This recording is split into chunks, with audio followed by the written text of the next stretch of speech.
नमस्कार दोस्तों, I M R के मुखिया फ्रॉम खोजरी।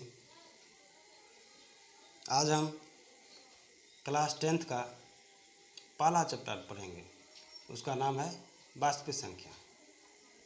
वास्तविक संख्या में प्रश्नावली 1.1, 1.2, 1.3, 1.4 तक आता है। तो प्रश्नावली बनाने से पहले सबसे पहले समझते हैं उसका कुछ थ्योरी पर्सन पढ़ने के बाद थ्योरी पर्सन अगर पढ़ लेंगे तो उसके बाद फिर प्रश्नावली एक प्रश्नावली पर हम डिस्कस करेंगे और बनाएंगे भी। तो चलिए शुरू करते हैं। वास्तविक संख्या को समझने से पहले कुछ टर्म है, उस टर्म को समझते हैं तो फिर वास्तविक संख्या समझेंगे।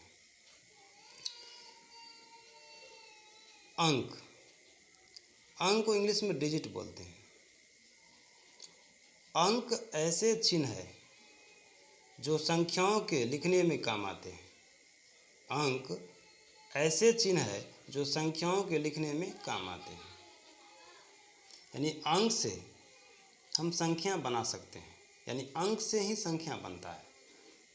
और अंक की बात करें तो 0, 1, 2, 3, 4, 5, 6, 7, 8, 9 यानी 0 से लेकर 9 तक ये अंक होते हैं। टोटल कितने हुए? 10 अंक हुए। इसमें से सबसे बड़ी संख्या कौन हो गया? 9 हो गया। सबसे बड़ी संख्या क्या हो गया? 9 हो गया। सबसे छोटी संख्या क्या हो गया? 1 हो गया।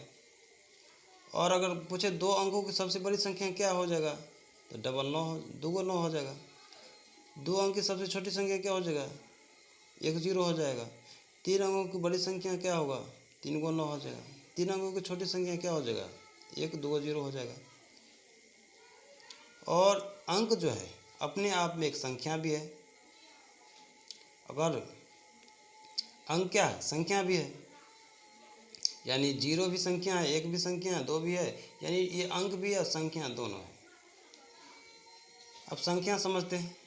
संख्या की भी परिभाषा लिखा गया है। संख्याएं वे गणितीय वस्तुएं हैं जिनका उपयोग मापने, गिनने और नामकरण करने के लिए किया जाता है। यानी संख्या जो है एक गणितीय वस्तु है और इसका उपयोग जो है मापने के लिए, गिनने के लिए और नामकरण के लिए किया जाता है। अगर मैं कहूँ 55 में कितने अंक हैं तो 55 में 2 अंक है। संख्या कितने हैं? संख्या 1 है। अगर कहूँ 86 में कितने अंक है? 2 अंक है, एक 8 है, एक 6 है। 6 इकाई अंक है, 8 क्या है? तिहाई अंक है। और संख्या कितने हैं? 1 है। उसी तरह 512 में कितने अंक हैं? 1 2 3 अंक है। संख्या कितने हैं? 1। 8 7 6 5 में कितने अंक हैं? 1 2 3 4 अंक है। संख्या कितने हैं? 1 है। 8765। ये 55 है, ये 86 है, ये 512 है। ये सब टोटल क्या है? संख्या के अंदर क्या है? डिजिट। यानी कहने का मतलब यह है कि अंक से ही मिलकर संख्या, अंक की सहायता से हम क्या बना सकते हैं? संख्या बना सकते हैं। और संख्या जो है कई प्रकार का होता है। तो इसीलिए संख्या का जो है ना, यहाँ सबसे पहले वर्गीकरण पढ़ लेते हैं। संख्या जो होता है, संख्याओं का वर्गीकरण, क्लासिफिकेशन ऑफ नंबर। तो देखिए, संख्या को हम 3 भाग में बांटते हैं। एक वास्तविक संख्या, एक अवास्तविक संख्या, एक सम्मिश्र संख्या। तो वास्तविक संख्या यही हमको पढ़ना है, यही चैप्टर है वास्तविक संख्या। और वास्तविक संख्या उसके बाद काल्पनिक संख्या हमको नहीं पढ़ना है 10th में, सम्मिश्र संख्या भी नहीं पढ़ना है। तो वास्तविक संख्या जो है वह संख्या होता है जिसको हम नंबर लाइन पर लिख सकते हैं, यानी संख्या रेखा पर लिख सकते हैं। मान लीजिए संख्या है, ये संख्या रेखा है, संख्या रेखा, बीच में क्या होता है, जीरो होता है, इधर इधर प्लस में होता है, जैसे +1 +2 +3 +4, इसी तरह अनंत तक जाएगा, प्लस अनंत तक जाएगा। इधर क्या आएगा, -1 -2 -3, इसी तरह जो है माइनस अनंत तक जाएगा। तो ये जो है ना वास्तविक संख्या जो होता है, जिस संख्या को हम संख्या रेखा पर लिख सकते हैं उसको वास्तविक संख्या कहते हैं। और अवास्तविक संख्या ठीक इसका उल्टा, जिस संख्या को हम संख्या रेखा पर नहीं लिख सकते हैं वो वास्तविक संख्या होता है, काल्पनिक संख्या होता है, इसको इमेजिनरी नंबर बोलते हैं इंग्लिश में। और ये जो है सोचते हैं, ये जो वास्तव में इसका यूज नहीं होता है और ये पढ़ना भी नहीं है। और समित संख्या क्या होता है, वास्तविक संख्या और अवास्तविक संख्या को दोनों को मिला देते हैं तो समित संख्या बन जाता है। यानी समित संख्या वास्तविक संख्या और अवास्तविक संख्या के समूह को क्या बोलते हैं, समित संख्या, यानी कॉम्प्लेक्स नंबर। तो सबसे पहले देखते हैं वास्तविक संख्या। एक वास्तविक संख्या एक दूसरा परिभाषा है कि परिमेय संख्या और अपरिमेय संख्या के समूह को वास्तविक संख्या कहते हैं। यानी परिमेय संख्या और अपरिमेय संख्या मिलाने के बाद जो ग्रुप बनता है उस ग्रुप को क्या बोलते हैं, वास्तविक संख्या बोलते हैं। अब वास्तविक संख्या को आर से सूचित करते हैं। किससे सूचित करते हैं, आर से। तो वास्तविक संख्या समझने के लिए सबसे पहले समझते हैं परिमेय संख्या और अपरिमेय संख्या। अगर परिमेय संख्या और अपरिमेय संख्या दोनों समझ जाएंगे तो ऑटोमेटिक है कि वास्तविक संख्या समझ जाएंगे। तो वास्तविक संख्या को भी हम दो भाग में बांट दिए हैं, एक परिमेय संख्या, एक अपरिमेय संख्या। परिमेय संख्या आगे पढ़ेंगे, उससे पहले परिमेय संख्या के समझने के लिए प्राकृत संख्या, पूर्ण संख्या, पूर्णांक और कुछ नंबर आगे दिए हैं, उसको समझ लेते हैं। उसके बाद फिर परिमेय संख्या समझेंगे, उसके बाद अपरिमेय संख्या। तब दोनों अगर समझ जाएंगे तो वास्तविक संख्या, ये दोनों को मिला देंगे, जो ग्रुप बनेगा वो वास्तविक संख्या हो जाएगा। तो वास्तविक संख्या जो होता है, सबसे छोटी वास्तविक संख्या क्या होता है, माइनस अनंत होता है। सबसे बड़ी वास्तविक संख्या को क्या होता है, प्लस अनंत तक होता है। तो चलिए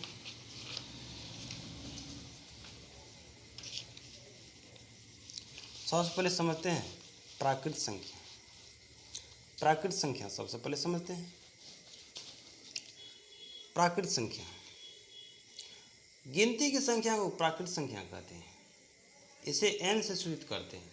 यानी गिनती की संख्या को क्या बोलते हैं, प्राकृत संख्या। इसको इंग्लिश में नेचुरल नंबर बोलते हैं, इसलिए n से इसको सूचित करते हैं। यानी गिनती, जब बचपन में हम लोग जो गिनती सीखते थे तो कहाँ शुरू करते थे, 1 से। तो गिनती की संख्या जो होता है 1 से शुरू होता है और अनंत तक जाता है, इसका कोई अंत नहीं है।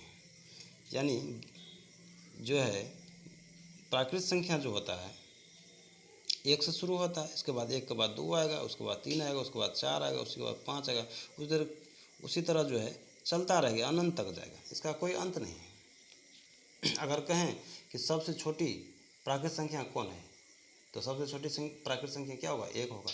सबसे बड़ी प्राकृत संख्या क्या होगा, तो प्लस अनंत होगा। और इसमें ध्यान देने वाली बात यह है कि प्राकृत संख्या हमेशा क्या होता है, प्लस में होता है। क्या होता है, प्लस में। ये हमेशा क्या होता है, प्लस में।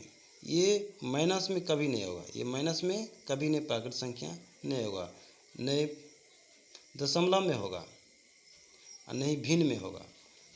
देखिए जैसे अगर कहें 6 क्या है तो प्राकृत संख्या है, 7 क्या है प्राकृत संख्या। अगर कह देंगे -2 क्या है तो प्राकृत संख्या नहीं है, क्योंकि ये प्लस में आता है।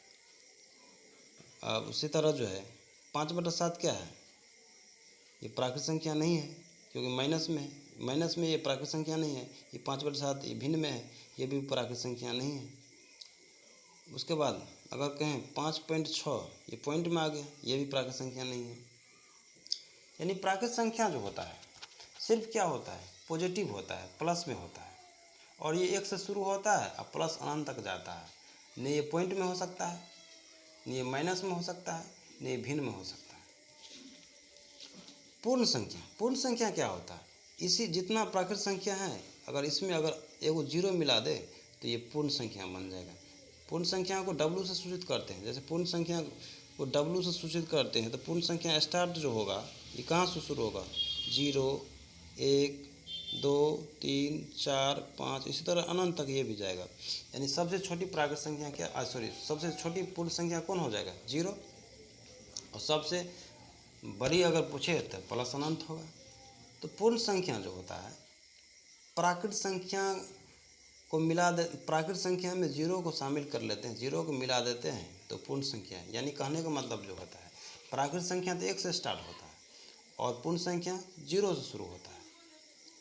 और ये हमेशा ये भी पॉजिटिव होता है, हमेशा प्लस में होता है, माइनस में नहीं होता है, न भिन्न में होता है, भिन्न में भी नहीं होता है, ये भिन्न में भी नहीं हो सकता, बट्टा में भी नहीं हो सकता है, न दशमलव में हो सकता है, दशमलव में भी ये नहीं हो सकता है। उसके बाद पूर्णांक। पूर्णांक देखते हैं, पूर्णांक क्या होता है? पूर्णांक जो होता है, मान लीजिए संख्या रेखा पे, ये संख्या रेखा है, बीच में क्या होता है, इसको बोलते हैं शून्य पूर्णांक। इधर प्लस है तो धनात्मक पूर्णांक, जैसे +1 +2 +3 इसी तरह चलता रहेगा, अनंत तक जाएगा। इधर होगा -1 -2 -3 इसी तरह ये अनंत तक जाएगा, माइनस अनंत तक जाएगा। तो इसमें क्या देखिए, पूर्णांक में जो है ये पूरे पूर्ण संख्या आ गया, प्राकृत संख्या आ गया, यानी पूर्ण संख्या में तो प्राकृत संख्या पूरे आ गया। तो कह सकते हैं कि सभी प्राकृत संख्या पूर्ण संख्या होती है। अब पूर्णांक में क्या है कि प्राकृत संख्या भी आ गया और पूर्ण संख्या भी आ गया। तो कह सकते हैं कि सभी जो है प्राकृत संख्या पूर्णांक होते हैं, सभी पूर्ण संख्या भी पूर्णांक होते हैं। और उसके अलावा ये माइनस में भी आया है, ये माइनस में भी आया है, ठीक है। तो इसमें क्या करेंगे, ये पूर्ण संख्या, इसी परिभाषा भी लिखा है, यदि पूर्ण संख्याओं के समूह में प्राकृत संख्या के नकारात्मक मान को मिला दे, यानी अगर प्राकृत संख्या जो है, जैसे प्राकृत संख्या है टोटली प्लस में है और इसी को अगर माइनस लगा देंगे इस साइड से, तो ये क्या बन जाता है, पूर्णांक बन जाता है। कहने का मतलब पूर्णांक जो होता है 3 प्रकार का होता है। शून्य पूर्णांक होता है, एक धनात्मक पूर्णांक होता है, एक ऋणात्मक। इधर धनात्मक पूर्णांक हो गया, ये शून्य पूर्णांक हो गया, इधर हो गया ऋणात्मक पूर्णांक। तो ये पूर्णांक जो होते हैं प्लस में भी होते हैं, माइनस में भी होते हैं, 0 भी होते हैं, लेकिन ये भी जो है ना भिन्न में नहीं हो सकते, यानी बट्टा में नहीं हो सकता है पूर्णांक, और दशमलव में भी नहीं हो सकता, पॉइंट में भी नहीं हो सकता है, ठीक है। उसके बाद जो है सम संख्या देखते हैं। सम संख्या इवन नंबर। सम संख्या किसको बोलते हैं, जिसको 2 से भाग देंगे शेष नहीं बचेगा, यानी पूरा पूरा कट जाएगा। अगर मान लीजिए 4 है, इसको 2 से भाग दे रहे हैं तो 2 दूनी 4, पूरे कट जा रहा, शेष नहीं बच रहा, तो 4 क्या हो जाएगा, सम संख्या। उसी तरह 10 में अगर 2 से भाग देंगे तो क्या हो जाएगा, मतलब 2 पंचे 10, ये कट गया, शेष क्या बचा, कुछ नहीं बचा, 0 बचा। तो सम संख्या क्या होता है, यानी किसी भी संख्या को अगर 2 से भाग देते हैं और पूरा पूरा कर जाता है, शेष नहीं बचता है, तो उसे सम संख्या कहते हैं। और सम संख्या जो होता है 0 होता है, 2 होता है, 4 होता है, 6 होता है, 8 होता है, 10 होता है, इसी तरह बहुत है। और जो है ये सब लास्ट में जो है ना, अगर बड़ा बड़ा मान लीजिए कोई संख्या है, अगर लास्ट में अगर ये इसमें से कोई भी मिल जाएगा तो वो भी सम संख्या होगा। जैसे मान लीजिए 5 है, 6 है, 5 2 6, लास्ट में क्या है 6 है, तो 6 तो इसमें है, इसलिए ये भी क्या है, सम संख्या है। तो अगर किसी भी संख्या के अंत में अगर ये मिल जाएगा तो क्या वो क्या होगा, सब सम संख्या होगा। विषम संख्या किसको ठीक उल्टा है, इसका उल्टा। विषम संख्या 2 से भाग देंगे शेष बच जाएगा, कटवे नहीं करेगा। जैसे मान लीजिए 5 है, 5 को अगर 2 से भाग देंगे तो 2 दूनी 4, शेष बच गया 1। उसी तरह जो है ले लेते हैं 9 लेते हैं, 9 को अगर 2 से भाग देते हैं तो 2 चौक 8, शेष बच गया 1। कहने का मतलब ये है कि विषम संख्या जो होता है उस संख्या को कहेंगे जिसमें 2 से भाग देंगे तो शेष बच जाएगा, ठीक है, नहीं कटेगा, पूरा पूरा नहीं कटेगा। तो विषम संख्या में कौन कौन आ जाएगा, 1 आ जाएगा, 3 आ जाएगा, 5 आ जाएगा, 7 आ जाएगा, 9 आ जाएगा, ये सब विषम संख्या है। और ये सब किसी भी संख्या अगर अंत में रहेगा तो वो भी क्या हो जाएगा, विषम संख्या होगा। जैसे मान लीजिए 5 9 है तो लास्ट में 9 है, तो ये 59 क्या हो गया, विषम संख्या हो गया। जैसे मान लीजिए 5 7 6